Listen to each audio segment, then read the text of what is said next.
I'm listening to Breakfast Club this morning, right? And they talking about the Tory Lanez stabbing situation.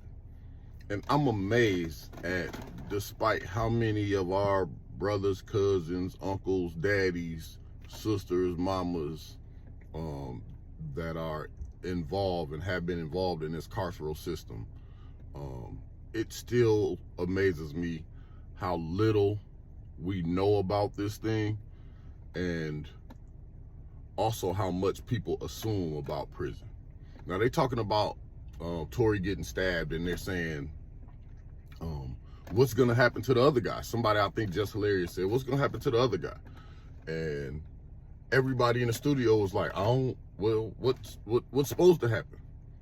Well, it's prison. You know what happens to the other guy? The guy that stabbed Tory Lanez 14 times? They put him back on the compound. Now, in Michigan, it may be different because of the way that they do things. Sometimes they might ride you out to a different facility.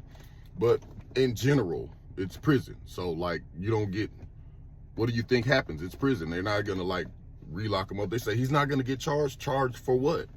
They're in prison.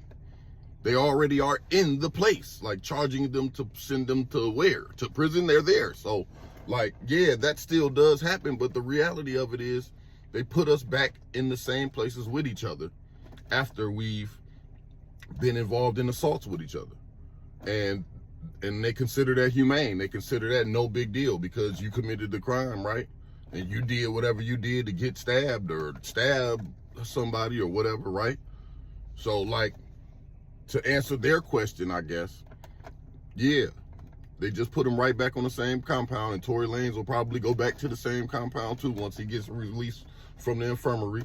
And it is what it is. Move smarter next time. That's why we need to end mass incarceration. Free the real.